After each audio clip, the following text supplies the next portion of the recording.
Regarding the right conduct while listening to teachings, we've learned to avoid actions leading to the three defects of the pot. Today we'll continue on to the 6 stains. If a bowl is not cleaned and is still full of greasy stains, we cannot use it for a meal because the stains could be detrimental to our health. Likewise, if we have the 6 stains that pollute our Dharma vessel, the teachings can barely permeate us even if we sit in audience and listen pretentiously. We ordinary people have many defects, yet few good qualities, so inevitably we have these stains. Thus, before listening to teachings, we should scrutinize our own minds.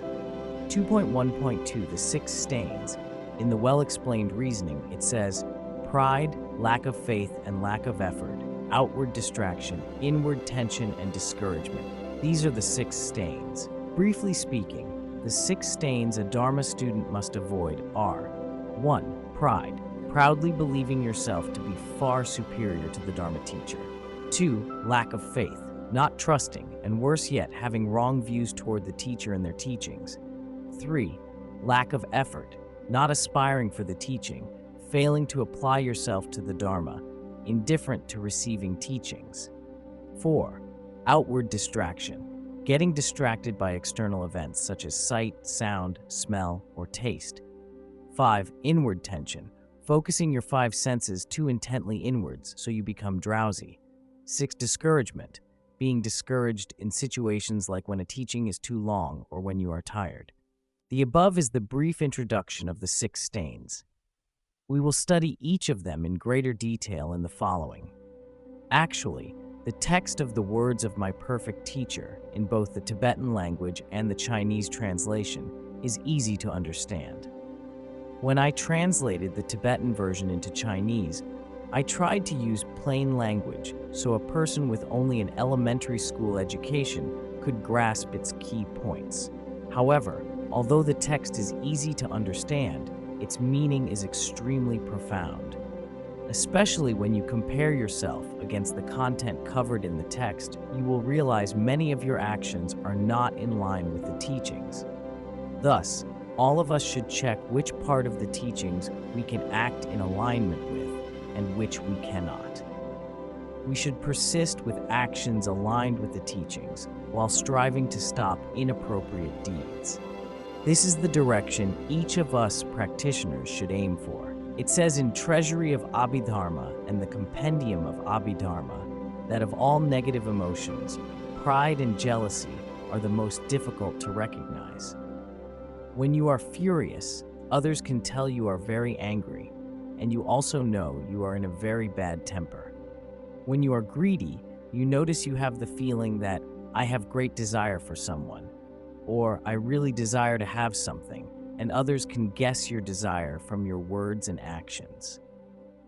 When you are bewildered, you may become sleepy and drowsy, and others can spot your confusion. In comparison, pride and jealousy are hard to recognize.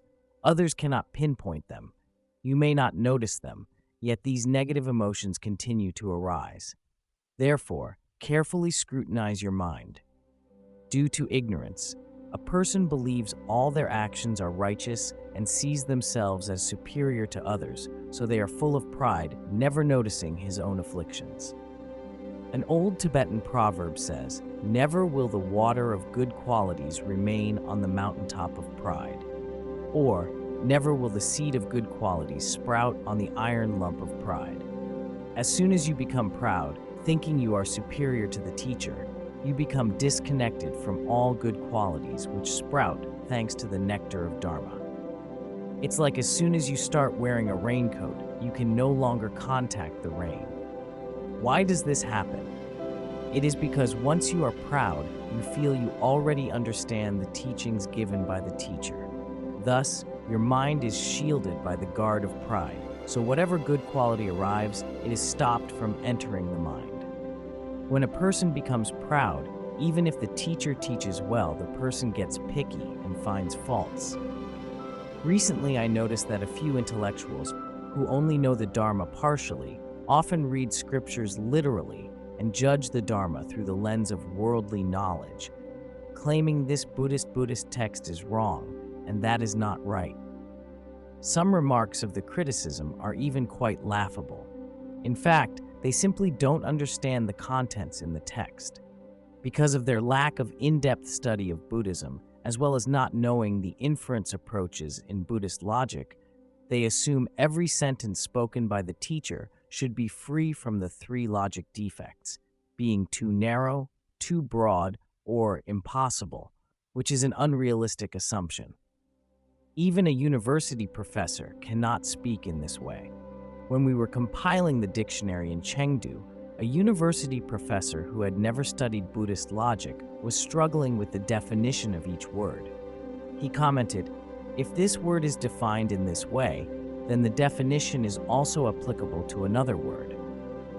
Actually, defining a word doesn't have to avoid the logic defects, such as being too broad.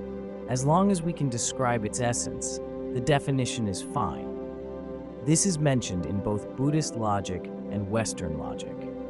However, many people nowadays judge and criticize with their scant knowledge. It is just as a half-empty vessel makes the most noise when shaken, whereas a full vessel is always noiseless. This action is very unwise.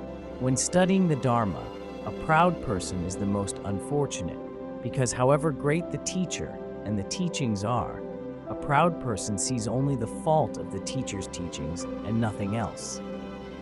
Of course, if the teacher really fails to explain anything, that is a different case. But if the teacher is qualified, you should listen with great respect when the teaching is given. Some people have attained no realization through practice and haven't systematically studied sutras and shastras, yet they are very good at finding fault with the teacher. But if you ask them to explain the Dharma, they are unable to do so. Such proud individuals are everywhere. So we should scrutinize our own minds meticulously. If pride arises when we are listening to teachings, we must remedy this right away. Otherwise, however supreme the Dharma is, we can hardly receive any benefit. Many great masters of the past and present are very humble. I've read the biographies of Venerable Longchenpa and Mipham Rinpoche, and learned that when they followed their teachers, they never found fault with those teachers. As we all know, Mipham Rinpoche is considered an emanation of the Bodhisattva Manjushri, and his wisdom was unparalleled. Therefore, if Mipham Rinpoche wanted to find fault with his teacher, he definitely could. Yet, he never did so. Due to his veneration for the Dharma and for the teachers, the teachings given by the teachers benefited him greatly. Some time ago, a Dharma student at Larungar noticed that his teacher mispronounced a word, so he began to refute the teacher. Later, I scolded that student, telling him, "If you keep on doing such a thing, then you don't have to stay at Larungar." Maybe the teacher mispronounced a few words, but this is not the point. It's your attitude of arguing with the teacher that shows you don't know how to listen to teachings properly. Therefore, the teachings given by the teacher cannot bring any benefit to you. Some people who have received higher education tend to look down on others, but when it is time for them to give a presentation, they go off topic, or their words fail to convey the idea. It is truly pitiful. Therefore, each of us must subdue our pride. At Larungar, when we promote someone to be a Dharma master, e.g. a Kenpo or Kenmo, the primary evaluation criterion is to check whether they are too proud. If the person is conceited, then once they are promoted to Dharma master, they may despise others. Therefore, even if they are very learned in both Buddhist and worldly knowledge, we dare not assign any task to them, because a person who is blind to the good qualities of others has no altruistic mind to help others. At Larungar, we always strive to promote those who are humble and honest. They may not be very learned, but they have good character and can uphold pure precepts, so they will bring benefits to others. These qualities are essential for one's hearing, contemplation, and meditation, as well as for propagating the Dharma to others. Having good character is also one of Jigme Phuntsok Rinpoche's evaluation criteria when selecting someone for a task. When considering a candidate for a Khenpo title, Jigme Phuntsok Rinpoche would often remark during the evaluation discussion, "This candidate is too proud, perhaps not this time." In general, the more learned a person is, the more respect and reverence they show towards others. Therefore, a person with wisdom doesn't need to be proud, while a proud person without wisdom will disgrace themselves. As Mipham Rinpoche said, "Of what use is pride to great beings? When they lack pride, they are all the more beautiful. Of what benefit is pride to the lowly? When they have pride, they are all the more despised." Thus, we should follow Shantideva's advice. "Today I shall eliminate my pride and be willing to become the servant of all beings." If, due to acquiring certain favorable conditions, such as a university education, exceptional talent, or material wealth from a worldly perspective, or engaging in extensive listening, contemplating, and meditating practices, or receiving Vajrayana teachings at Larungar from a spiritual perspective, you start to feel, "I am superior, I am different from others." It is at that point that you fail to recognize your own faults and become blind to the virtues of others. Consequently, no positive qualities can permeate your being. Therefore, you should examine your mind to see if pride exists within you. Sometimes it is challenging to recognize our own pride.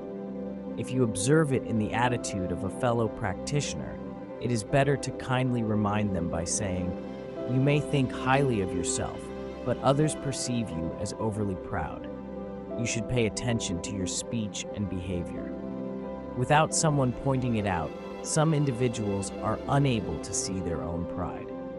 In my home monastery, there is a monk who is said to be filled with pride. I cannot personally determine if he is truly proud or not, but I did notice that whenever he joined a Dharma gathering, he would put on an elaborate monk robe and sit among the Sangha with an air of arrogance. Many people are not fond of his demeanor, yet he remains oblivious to this. Hence, identifying pride within oneself can be extremely difficult. The feeling of standing out as the most attractive individual in a crowd when dressing up nicely is a manifestation of pride. The Chinese expression often pairs pride and arrogance together in a phrase.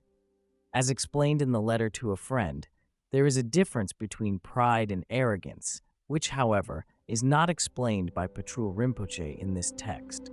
Especially when listening to teachings, make sure not to generate pride in front of any Dharma teacher.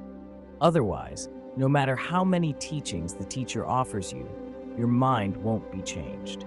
You may think about this.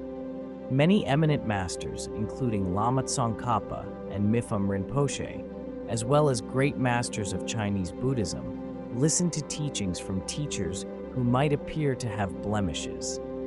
But these eminent masters were still very respectful to their teachers. It was because of this respectful attitude and conduct towards their teachers that these great masters received great benefits from the teachings. I myself have followed a few teachers. Some teachers are marvelous, eloquent, and full of wisdom, while others appear otherwise. Once I listened to a teaching given by Khenpo Gekpa, who studied at the Buddhist Institute at Sershul, along with Jigme Phuntsok Rinpoche. When Khenpo Gekpa taught us Ngari Panchen's 1487 to 1542, ascertaining the three vows, he put the root text on the table and the commentary beneath it. He just read the verse and then the corresponding commentary. At first, I felt I could give the teaching after studying it once, and that I wouldn't simply read the text. But after further consideration, I talked to myself, how can I be so disrespectful to the teacher? Khenpo has been studying the Dharma for many years. That he is teaching us in such a way must carry his hidden meaning or intention. Then, I started to listen with faith and veneration, which dispelled my pride.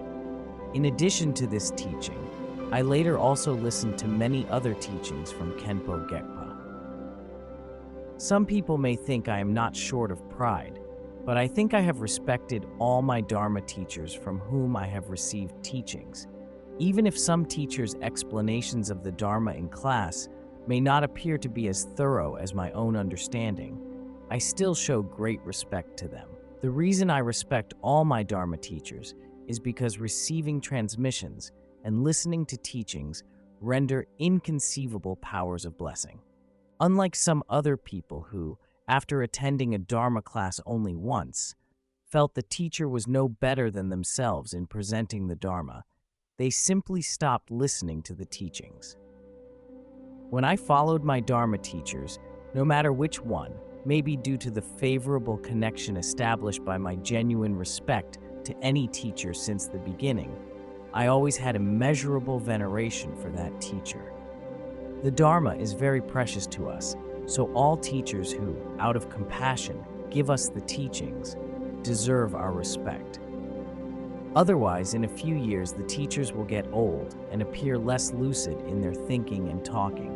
And if you don't respect them, you will then try to find fault with them, insult or criticize them. Such attitudes and conduct are definitely not right. We should have long-term veneration and respect for the teachings and the teachers. We should try our very best to remove pride from our minds.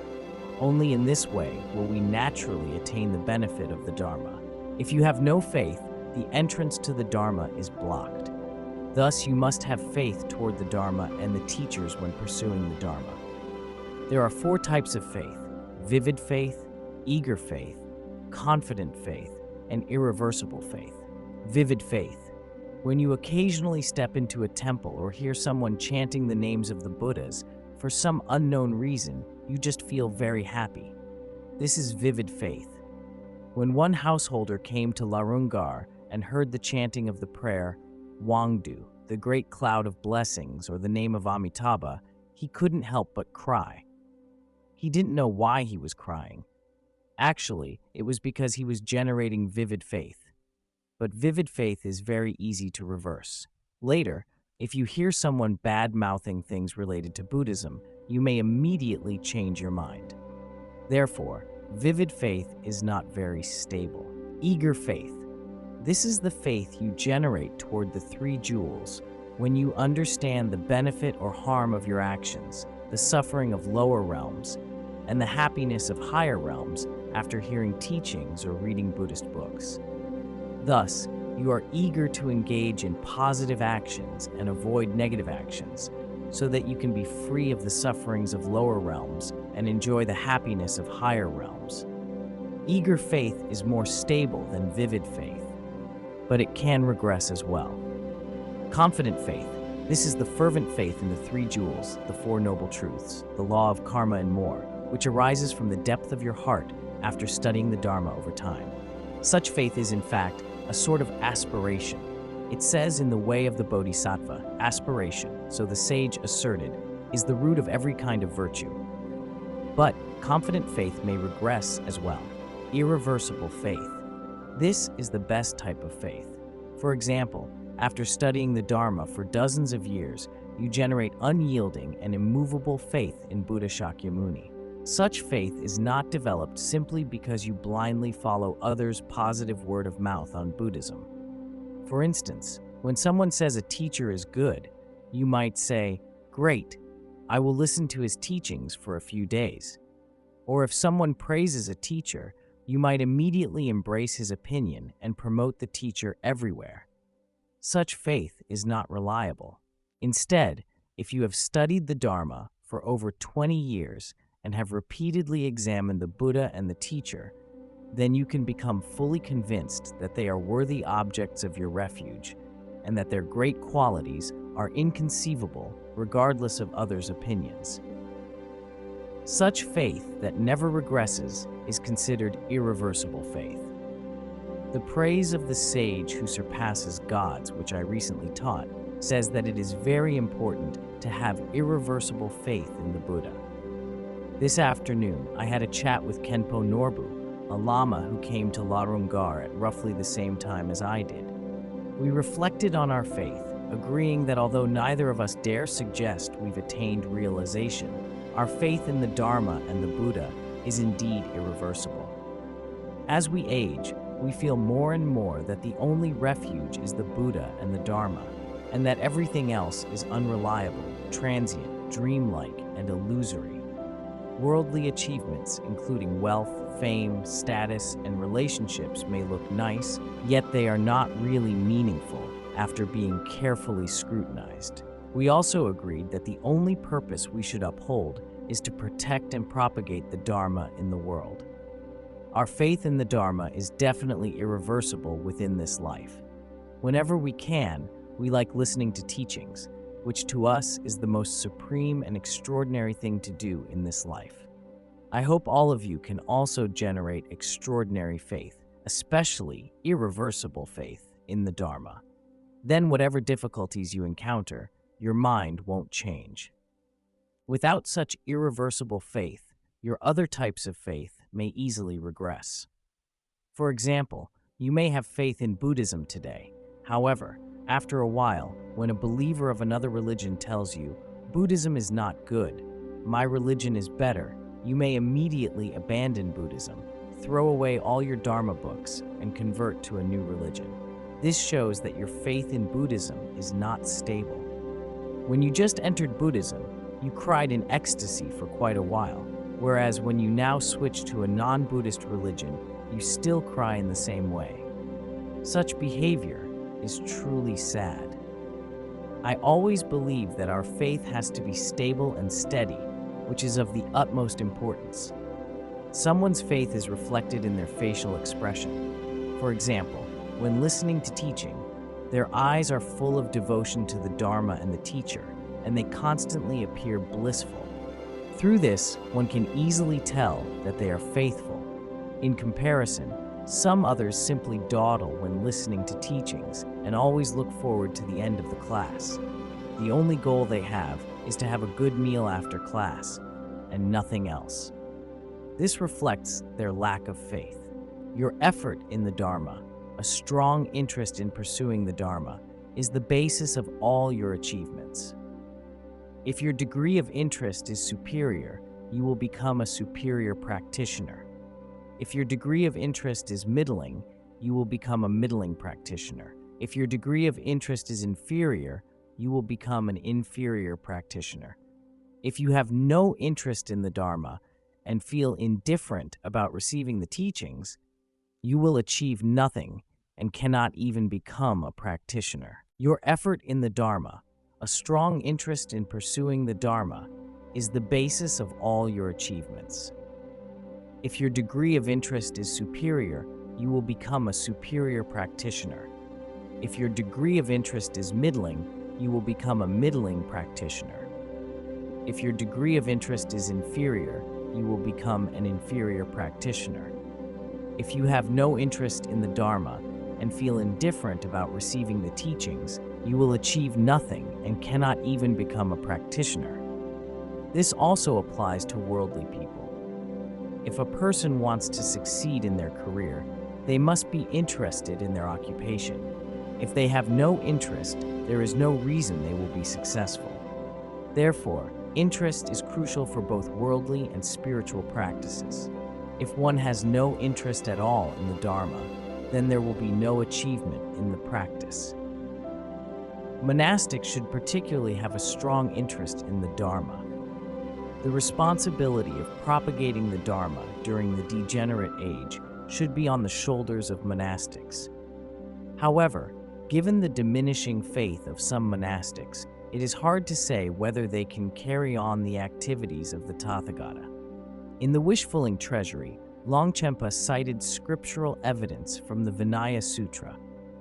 Monastic members who don't renounce the mundane world and aspire for liberation are not really monastics, even though they've shaved off their hair during the ordination ceremony. Since they have no interest in a career and family, they are not really householders. Therefore, such people are nondescript. They are neither monastics nor householders. Nowadays, a very few monastics, to say it harshly, decide to receive ordination because life drives them into a corner. Such people are not real practitioners. This situation also applies to householders. When you study the Dharma, you need to make sure you have a great longing for it. In this way, you will have the opportunity to succeed in your Dharma practice.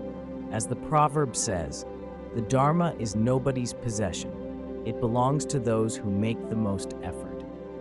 The Dharma is not the property of anyone. It belongs to whoever studies and practices it diligently. Take, for example, two Dharma students at a Buddhist institute. One is very diligent, studying and practicing the Dharma day and night with great interest, even forgetting food and sleep, and eventually attains a high level of realization. The other is lazy and idle, just wasting time doing nothing meaningful, and a few years later has achieved nothing in his Dharma practice. The Dharma is nobody's property. Depending on how diligent practitioners are, the result one gets is very different from one another. The same is true for worldly knowledge. For example, the title of PhD has no assigned holders. As long as you have wisdom, diligence, and aspiration, you can earn the title through hard work. However, if you are lazy and unmotivated and waste time on idle pursuits, then you may not even get a college-level diploma, let alone a PhD degree. Probably due to a lack of merit, some people seem to be at their last gasp when listening to Dharma teachings, and they appear uninterested all the time. But when they have the chance to watch TV, play mahjong, or visit unwholesome places, they immediately appear super healthy and energetic. Or, if you ask them to practice prostrations, they may appear very tired. Their feet are numb and they cannot stand up. However, when they dance in a ballroom, they are as fit as a fiddle. They can dance 2 or 3 hours continuously without feeling tired, and the next day they can dance again in high spirits. As practitioners, we should have interest and active engagement in the authentic Dharma instead of wrong Dharmas. We should assimilate the endeavors of Buddha Shakyamuni in his previous lives, which can be summarized as, even in the face of blazing infernos or razor-sharp blades, he would search for the true Dharma, even if it costs him his life. There are many such stories in the Buddha's biographies, especially in the chapter on seeking the Dharma, in Mipham Rinpoche's great biography of Buddha Shakyamuni, The White Lotus.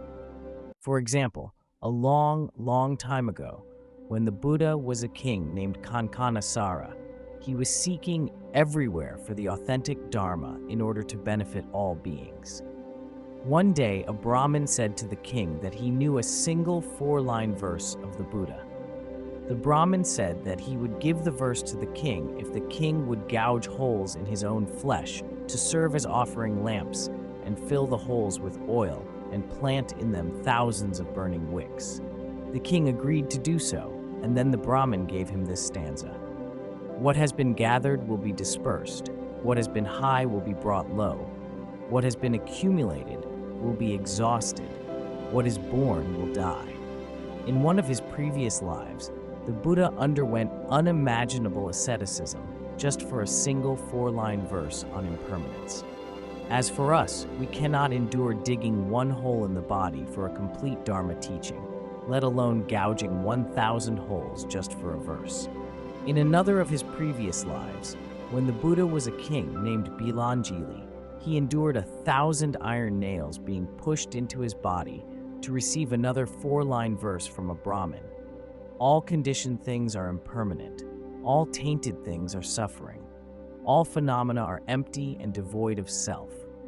Nirvana is beyond extremes. In addition, when the Buddha was a Brahma king, while on the throne, he yearned for the Dharma. He had been seeking the Dharma every day and everywhere, but he couldn't succeed, so he was very unhappy.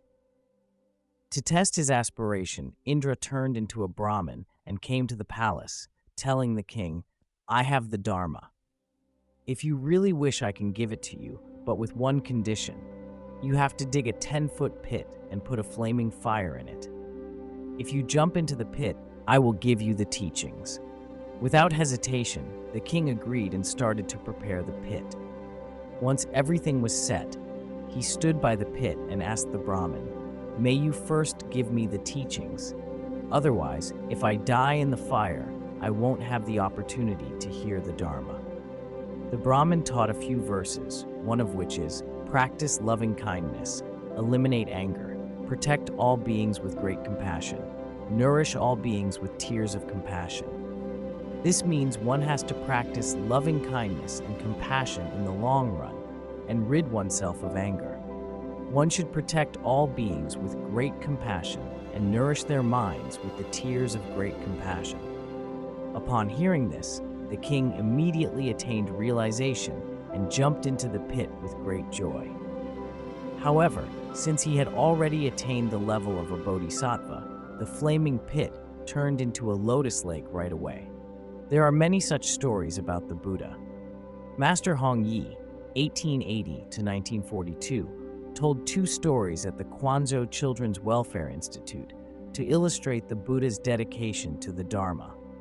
The first story, as stated in the Nirvana Sutra, back to innumerable kalpas ago, when the Buddha was a poor man, he sold his flesh for 5 golden coins and offered the money to a Buddha for Dharma teachings. The second story, as stated in the Sutra of the Wise and the Foolish, in one of his previous lives when the Buddha was a king, in order to receive teachings from a Brahmin, he gouged 1,000 holes in his body and lit 1,000 lamps in those holes as offerings. When sharing these stories, Master Hong Yi said, compared to earlier times when hearing the Dharma required great effort, it is now so much easier to access the teachings. How lucky are we? From now on, we should aspire greatly and practice diligently. Just for a 4-line verse, the Buddha in his previous lives was willing to sacrifice everything and endure great hardships. Nowadays, we barely have to give up anything for the Dharma. We can simply hear the extraordinary teachings in comfort and joy. Therefore, we should appreciate the teachings as much as possible. In fact, the comfort we enjoy nowadays has its downsides. Without experiencing hardships, many people lack appreciation for the Dharma. They don't see the teachings as rare to find. Instead, they feel that it is very easy to access the teachings on a daily basis. The motivation and aspiration of some people at Larungar or in the cities are significantly weaker compared to those of eminent masters of the past. I read the biography of Master Nenghai, 1886 to 1967, which describes how challenging it was for him to receive the teachings. Master Nenghai and his companions visited the Tibetan plateau twice. On their first trip, they traveled from Dartsedo through Chamdo and finally arrived in Lhasa. During the journey, they had to carry their own provisions and tents, all while hiding from soldiers along the borders. If they were caught, they would be sent back to the Han area of China. As a result of traveling by foot day and night, the front and bottom parts of their soles had worn off, and only the middle parts on the boots were left. They walked in the snow and thorns poked into their feet, but they didn't feel anything because their feet were completely numb with cold. It was not until early afternoon, when the temperature got warmer, that they started to feel thorns in their feet. When they encountered a high mountain and couldn't climb over it in one day, they had to spend the night on the mountain. As you may know, mountains in the Tibetan regions, such as Rongmingatra and Mount Erlang, are very high. It normally takes several hours to climb over the mountains by car, so it takes much longer to climb on foot. It snowed heavily during the night, and Master Nenghai and his companions found themselves buried in the collapsed tents when they woke up in the morning. They had to struggle out of the tents and sweep the snow away before moving on. When sleeping at night, they simply put a blanket under themselves, with a worn boot as a pillow, ragged clothes as a quilt, and nothing else. Because it was freezing cold in the mountain, they had to squeeze together for a little warmth. Often, wild animals appeared on the mountain, and the travelers heard repeated howling at night, knowing they might be killed at any time. They had to cross a river when traveling during the day. The river was frozen, and the local cattle and horses dared not cross it, so Master Nenghai and his companions had to cross the river themselves. They had to wade barefoot, otherwise their boots would get wet and then freeze into ice blocks, which would prevent them from walking any further. When they came ashore, the bottoms of their feet were covered with mud, gravel, and ice. Since their feet were numb, they didn't feel any pain. They sat down briefly to wipe their feet clean, put on their boots, and kept walking. In this way, they walked to Lhasa step by step. When they finally arrived, they felt so relieved and happy. Now it only takes us 7 days to get to Lhasa by bus, yet people still complain that the trip is very exhausting. This shows the vast difference between interest in the Dharma among people in the past and among people today. 20 years ago, when we just came to Larungar, there was neither electricity nor paved roads. Although this was nothing compared to the austerity our predecessors had experienced, it was still quite challenging relative to the conditions of today. For example, several newly arrived Han Chinese monks did not see a single green leaf of vegetables during the 3 or 4 months of winter weather. I often went to their cabins and noticed that they just ate rice with chili sauce. Regardless of the hardships, everyone studied diligently day and night, memorizing texts, reading books, and practicing the Dharma. Now our living conditions are getting better and better, yet people's practice is getting worse and worse. Many people are picky about everything. For example, they complain, "This meal only has 2 or 3 dishes. That is not enough. Please prepare 1 more dish for me." Eminent masters of the past were not like this. Their hearts only desired the Dharma. They could get along in any situation regarding their health and living conditions. Today's people, especially urban dwellers, have high materialistic demands. They insist on living in luxurious residences with high-end decorations, so every day they busily pursue such lives. But such a pursuit brings no meaning to our present life and future lives. When we leave this world, we cannot take the house with us. Only by practicing the Dharma can we really benefit ourselves. It says in the Sutra of Instructions to the King that for a dying person, only the Dharma is their residence, reliance, and comfort. Practicing the Dharma can bring great benefit for this life and for many lives to come. We cannot take anything in this world when we die. Even if we own the wealth of a whole country, we cannot bring even a needle and thread with us. Therefore, you should assimilate the interest in the Dharma of past eminent masters and be like King Lama Yeshe-o, c. 959 to 1040, who was willing to sacrifice his life for the sake of the Dharma. Even if you cannot emulate them now, at least you should feel the preciousness of the Dharma and be grateful to the teacher who taught you even just 1 verse of the Dharma. After all, the value of the Dharma exceeds any worldly wealth. If you have a desire for the Dharma, you will not find it difficult to listen to or practice the Dharma. Otherwise, one might be like a householder I know who lives only 3 kilometers away from the Dharma center, but refuses to drive a few minutes to the place for teachings. This householder thinks the drive would cost him some fuel, and the teaching is not worthwhile. Some people are concerned with spending a few cents to send a text about their group Dharma study, or using up a little fuel to drive 2 or 3 kilometers.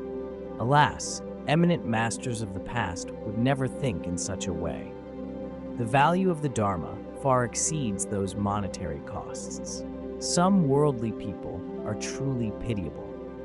When pursuing something meaningless to their liberation from samsara, such as buying a piece of land to make a lucrative business that may greatly benefit descendants, they are willing to travel not only 3 kilometers, but even 3,000 kilometers with great joy. They fly to the destination as fast as possible and don't care how much they have to spend on transportation. However, when it is for the Dharma that can bring liberation from samsara, they are not willing to spend even a tiny amount of money and energy. How very sad. When you have time, you should read the biographies of the Buddha and the eminent masters again and again. They used to be ordinary people as well, and were no different from us. Then, they attained enlightenment through studying and practicing the Dharma. You should also have such an interest in the Dharma. By doing so, you will surely gain the corresponding achievements. As later followers of the Buddha, you should listen to the teachings with great effort, disregarding heat, cold, and all other challenges. Compared with big cities, Larungar is quite cold. I have heard that some Dharma students couldn't stand the cold anymore, so they plan to return to the mainland area of China in winter and stay there for 3 months, and then come back to Larungar when it gets warmer in summer. Such comings and goings will definitely hinder your practice, so it's better not to do this.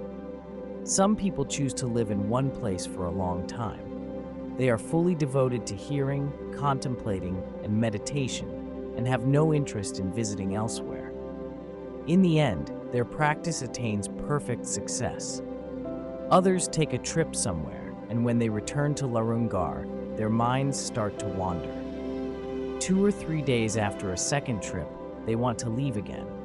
After a third trip, they will stay at Larungar for 1 day at most, and after a fourth trip, they disappear and never come back. By then, they are not used to the life at Larungar anymore. Ordinary people are like kids who become more and more reluctant to see the teacher after playing truant. In fact, there is nothing worth desiring in the outside colorful world. Some Sangha members feel very happy when they start to immerse themselves in the outside world, saying, "It is too challenging for me to return to my Dharma classes now, so I might as well get rid of the constraint of attending the teachings." This is liberation, or a sort of freedom. Unfortunately, they mistake the true constraints of the outside world as freedom. It is such a great opportunity for us to listen to the Dharma now, and such an opportunity won't last forever. So when we are blessed with the opportunity, we should cherish it.